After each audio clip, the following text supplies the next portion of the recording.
What if I told you that every single time you stay silent when someone disrespects you, you are actually training them to treat you worse? Sounds backwards, doesn't it? But stick with me. Because by the end of this, you'll understand exactly why you've been programming people to walk all over you, and more importantly, how to reprogram yourself starting today. It begins subtly. Someone makes a cutting remark, disguised as humor. Your message sits unread for 3 days straight. A choice gets made, and nobody thought to include you. Here is the sensation that hits you first, right in your chest, like ice water flooding your stomach. But you push it down, you force a smile, you convince yourself that rising above it makes you the bigger person. You repeat the lie that it's insignificant. But here is the brutal reality. Disrespect isn't a single moment. It's a slow-moving disease. It's a loyalty test that you are failing every single time you pretend not to notice. Each instance of silence, every forced laugh at your own expense, you are not demonstrating maturity. You are signing an invisible agreement. You are broadcasting to everyone around you that your self-worth is up for negotiation, that you come cheap, that crossing your boundaries carries zero consequences. Niccolò Machiavelli, the man who decoded the mathematics of human power dynamics centuries before modern psychology existed, understood this fundamental truth. He recognized that the instant others perceive weakness in you, your defeat is already complete.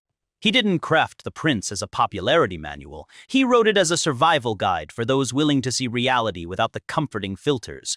If exhaustion has become your default state because you are perpetually giving more than you receive, if invisibility feels like your superpower in crowded rooms, then lean in close. We're about to perform radical surgery on your operating system.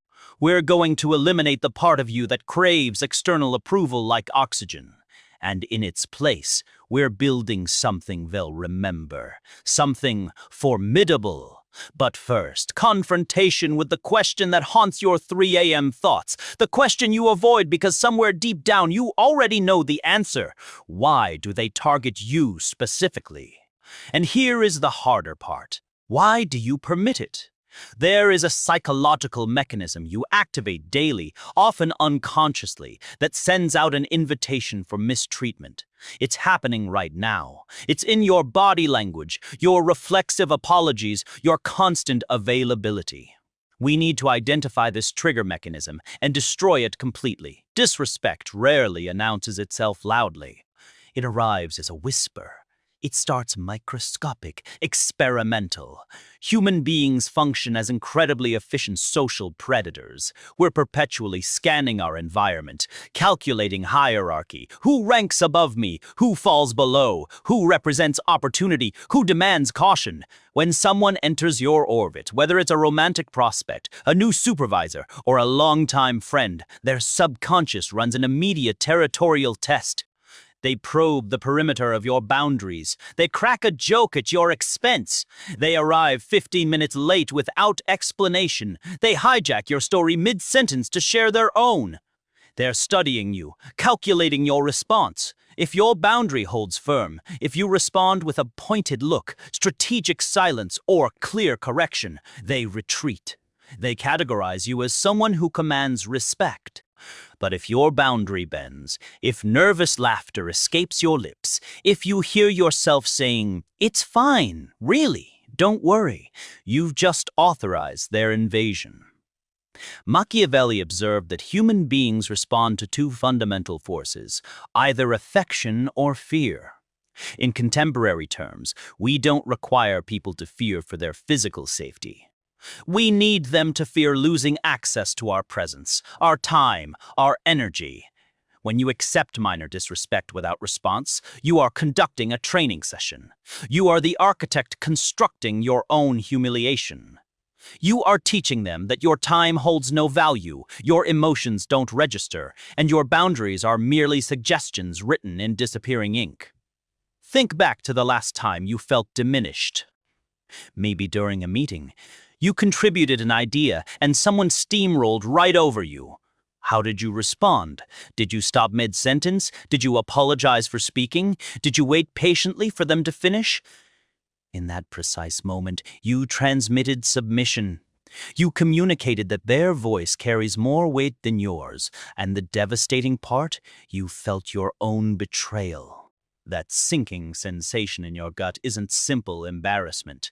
It's your spirit screaming at you for abandoning yourself at the first sign of conflict.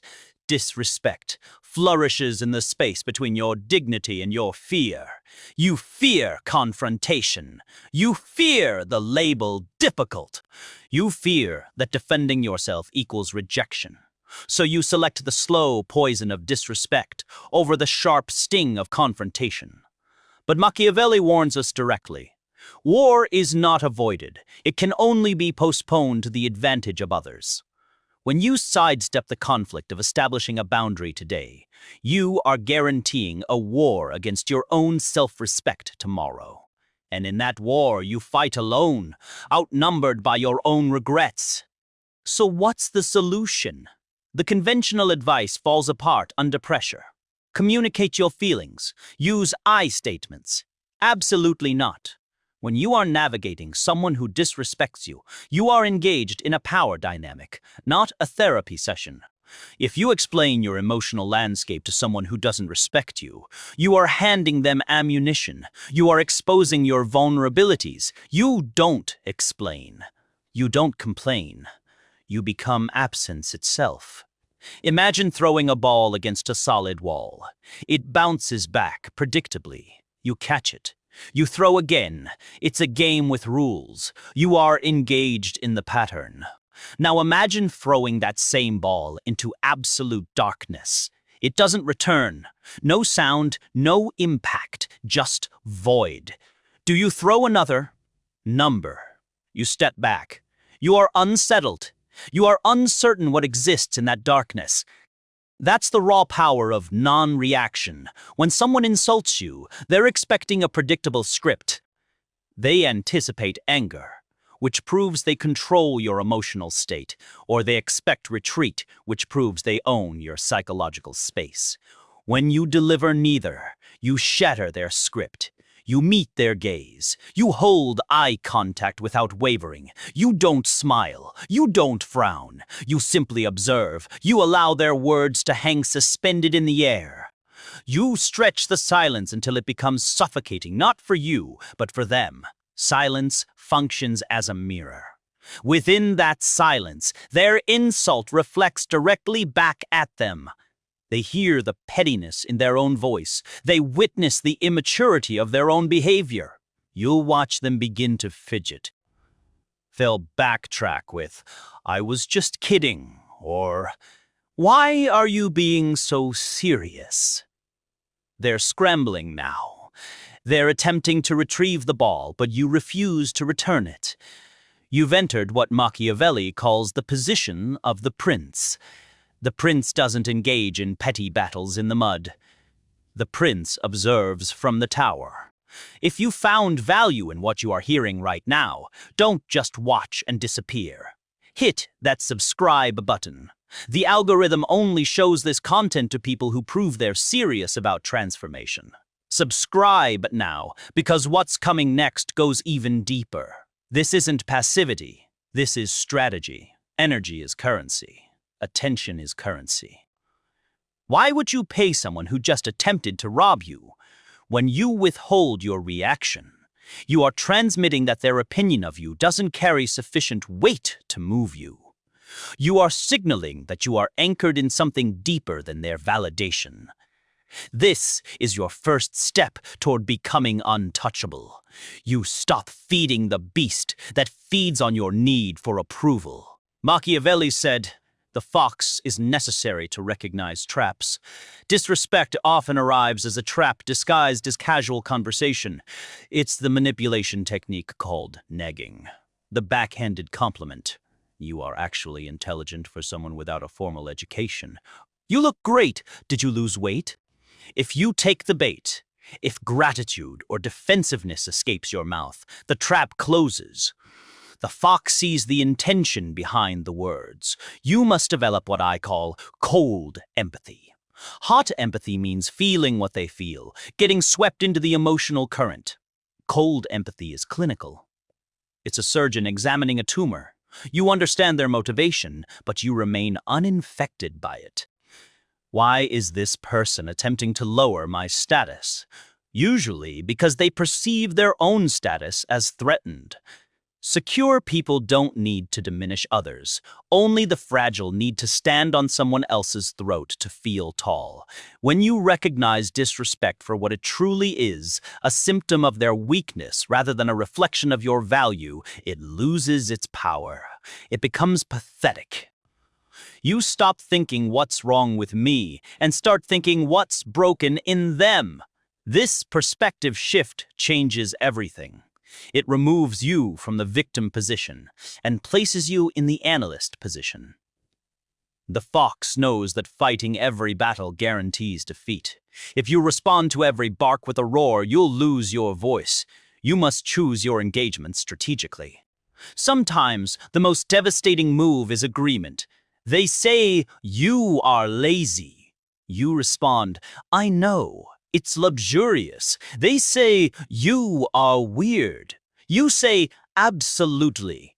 This technique is called fogging. You become like fog. Throw a stone at a rock and it chips. Throw a stone at fog and it passes straight through. You offer zero resistance. You give them nothing to push against. By agreeing with the insult, or rather refusing to be insulted by it, you disarm them completely. You remove the weapon from their hand and drop it on the floor. It confuses them. It breaks their frame. They want combat. You give them nothing. And in that nothingness, you claim victory. But sometimes silence isn't sufficient. Sometimes the wolf stands at your door and the lock is breaking. Machiavelli knew that while the fox provides cunning, the lion is necessary to inspire fear. There are moments when you must reveal your teeth, not necessarily to bite, but to remind them you possess the capability. This is where most people fail catastrophically. They confuse aggression with strength. They scream. They threaten. They create scenes. That's not strength. That's a tantrum. True aggression is controlled. It's precise. It's a surgical strike. When a boundary gets violated repeatedly, silence is no longer an option. Now you must enact a consequence. But here is the Machiavellian key. The consequence must be action, never words. You don't say, "If you do that again, I'll leave." You simply leave. You don't say, "Stop interrupting me." You stop speaking entirely. Look at them, wait for them to finish, then turn your attention to someone else. You cut them out of the conversation. You remove your attention. You remove your presence. Machiavelli wrote, "Men ought either to be well treated or crushed." In modern context, crushed means they lose access to the privilege of your time. If you have a friend who constantly cancels on you, you don't compose a lengthy message about hurt feelings. You stop extending invitations. When they finally reach out, you are busy. Not performing, busy. Actually busy constructing a life that doesn't depend on their validation. You effectively terminate the version of the relationship where they get to disrespect you. This is painful. It requires willingness to lose people, and that's why so many remain stuck. You are not willing to walk away. You are clinging to relationship scraps because the void terrifies you. But understand this clearly. You cannot negotiate respect with a terrorist. And anyone who holds your self-worth hostage is a terrorist to your soul. If you are unwilling to walk away, you have zero leverage. None. The lion doesn't bluff. The lion doesn't negotiate its own existence. The lion marks its territory. And if you cross it, there is a price. That price is your absence from their life. Scarcity creates value. Diamonds hold value because they're rare. Oxygen is free, but remove it for 2 minutes and you'd trade everything you own for a single breath. Machiavelli understood that familiarity breeds contempt.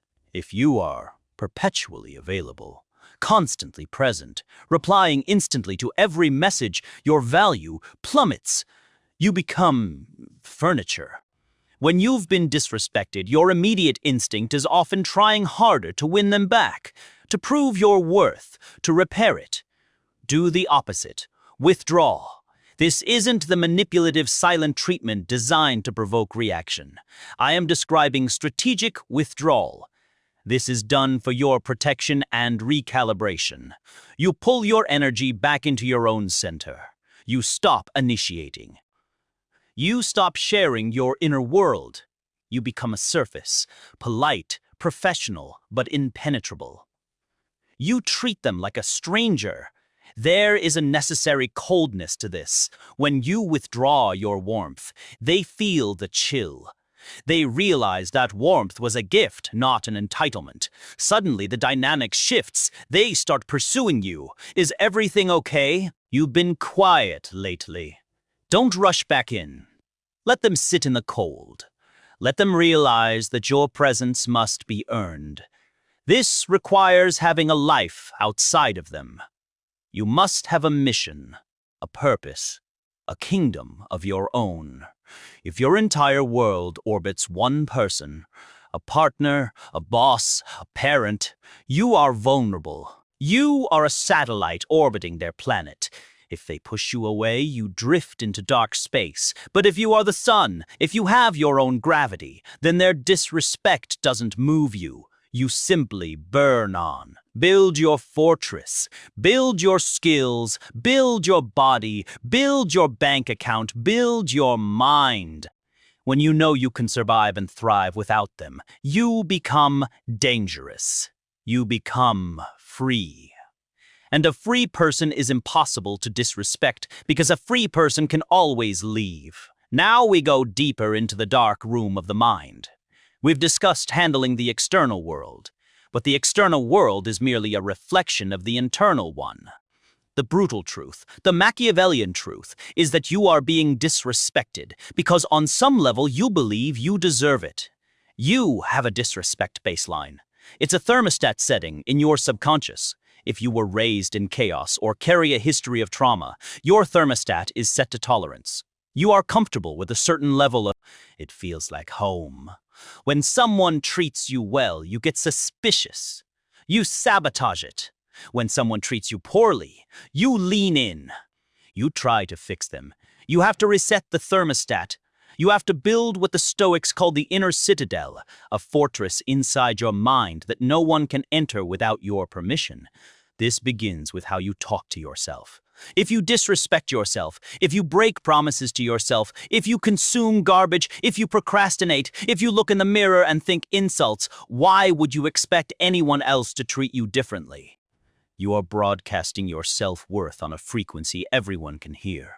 When you walk into a room, your micro-expressions, your tone of voice, the way you hold space, it all tells a story. Is the story, please like me, or is the story, I am here? To kill disrespect, you must first kill the weak version of yourself. The version that needs validation like a drug. You must fast from validation. Stop asking people what they think. Stop fishing for compliments. Stop apologizing for taking up space. Start keeping promises to yourself. If you say you are going to the gym, you go. If you say you are going to work, you work. Every time you keep a promise to yourself, you lay a brick in the inner citadel. You build self-trust. And when you trust yourself, when you respect yourself, other people's disrespect feels disgusting. It doesn't feel familiar anymore. It feels like a violation, and you reject it instantly, reflexively, like touching a hot stove. You don't have to try to set boundaries. Your existence is the boundary. People can smell self-respect. It has a scent. It smells like danger. It smells like someone who cannot be manipulated. And interestingly, it attracts the right kind of people. People who want to meet you at your level, not people who want to drag you down to theirs. Let's look at practical application. Tomorrow morning, you walk into work or sit at the dinner table. Someone makes a comment. Must be nice to leave early. Or, I see you finally decided to join us. The old you would have laughed nervously. The old you would have explained, "Oh, I actually finished all my work," or, "Sorry, traffic was bad." The new you, the one who has walked through this fire, you stop, you turn, you look them in the eye. You hold the gaze for 3 seconds. 1, 2, 3. You say nothing. You turn back to what you were doing. You've just signaled, "I heard you, and it was beneath me." Or perhaps you use the Socratic method. You play the fox. They say, "Must be nice to leave early." You ask with genuine curiosity, "What do you mean by that?" Force them to explain the insult. Force them to unpack their passive aggression. "Oh, just that you are leaving before 5. Yes. Is there a problem with my output?" Now they're on the defensive. Now they have to be the manager or they have to back down. You've taken the covert attack and made it overt. You've dragged the ghost into the sunlight. This is the work. It's uncomfortable. Your heart will race. Your hands might shake. Do it anyway. Courage isn't the absence of fear. Courage is acting while you are afraid. Every time you do this, you rewrite your neural pathways. You are training your brain that you are safe when you defend yourself. You are training your nervous system that you can handle conflict. And slowly the fear fades. It's replaced by a quiet, simmering pride, the pride of a ruler who has finally taken the throne. We must address the shadow. Carl Jung, the Swiss psychiatrist, taught that we all have a shadow, the dark, repressed side of our personality, the aggression, the selfishness, the capacity for violence. You've been taught to hide your shadow, to be good, to be harmless. But a harmless person is not a good person. A harmless person is a weak person. A good person is a dangerous person who has their danger under voluntary control. To handle disrespect, you must integrate your shadow. You must be in touch with your capacity for malevolence. You need to know that you could hurt them, that you could destroy their reputation with a sentence, that you could be cruel and you choose not to be. That's where your confidence comes from. Not from being harmless, but from being a monster who has chosen to be civilized. When you know you have a sword, you don't need to wave it around. You can keep it in the sheath, but people know it's there. They see the hilt. This is the Machiavellian paradox. To have peace, you must be prepared for war. If you are incapable of aggression, your kindness is just submission. If you are capable of aggression but choose kindness, that is virtue. Stop trying to be a saint. Be a warrior in a garden. When someone disrespects you, they're essentially checking to see if you have a sword. If they see you are unarmed, if they see you are incapable of conflict, they will take everything from you. Show them the hilt. Show them that you are choosing peace, but you are not afraid of war. Let's pause. I want you to think about the cost. What has your tolerance cost you? It's cost you sleep. It's cost you dignity. It's cost you the respect of your children who watch how you let people treat you. It's cost you money because you didn't ask for the raise. It's cost you love because you stayed with someone who treated you like an option. Disrespect is a thief. It steals your future. Every time you swallow your truth, you are swallowing poison. That poison accumulates. It turns into resentment. It turns into depression. Depression is often just anger with nowhere to go. It turns into illness. The body keeps the score. You cannot afford to be disrespected anymore. It's too expensive. The price is your life. Are you willing to pay that price just to keep the peace? Whose peace are you keeping? Theirs. Because you certainly aren't keeping yours. You are setting yourself on fire to keep them warm. Stop it. Let them freeze.